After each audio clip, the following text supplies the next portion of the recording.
Hi everyone, it's Yoselyn with Remax Realty team bringing you this month's Market Snapshot.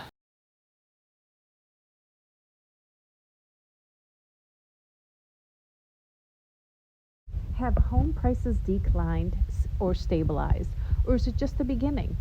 Year-over-year prices have been down in 2023 for Cape Coral, and a lot of that is due to the rising mortgage rates and a deceleration in prices that began late last year. Now, although prices are down in some areas, home prices are not falling through the roof and are not in a free fall as many have believed. Home prices may continue to decline throughout the year, but the declines will stabilize, and perhaps the worst in home declines are behind us, at least in the Cape Coral market.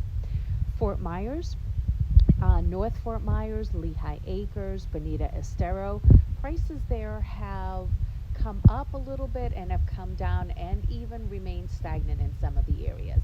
Prices remain stable in Fort Myers while inventory levels have risen since the beginning of 2023. They've typically hovered about that 3 months of inventory, which continue to favor sellers pretty much throughout the entire Lee County area.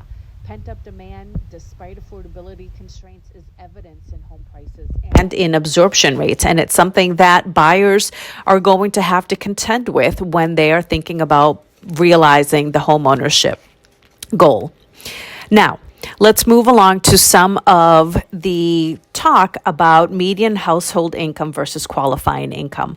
Prices, rates, and wages are all economic drivers, and when you put those three factors together, that's what gives us the affordability equation. Right now, we're in the rate-sensitive environment, and that's been the biggest driver of how affordability has really shifted over the past year. When you look at this slide, the blue bars show median income in each region of the country. The U.S. total averages over on the far left.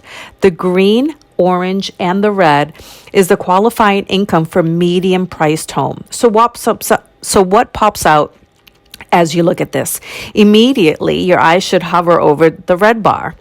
And it's much more expensive to purchase a home on the West Coast than it is in some other areas. So a medium-priced home, people on the West Coast on average are not making the income that it takes to qualify for a medium-priced home mortgage. And that's a really challenging in some of those markets. Now, as we've seen prices accelerate more in some markets than others, absolutely. Will we continue to see that? Most definitely.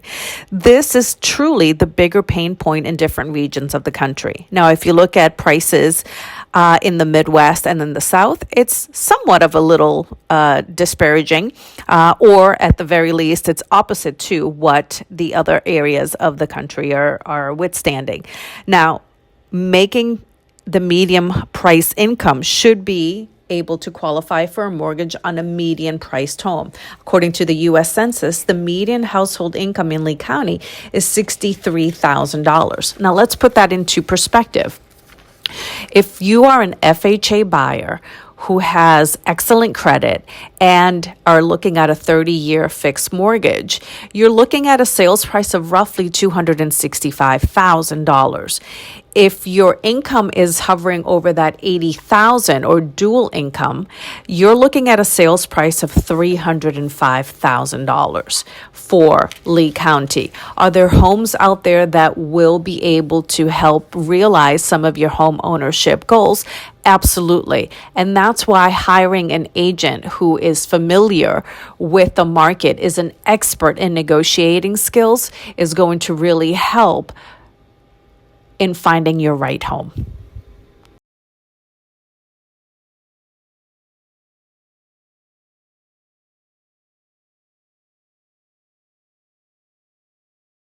Thanks for watching. See you again next month. And remember, success is your only option.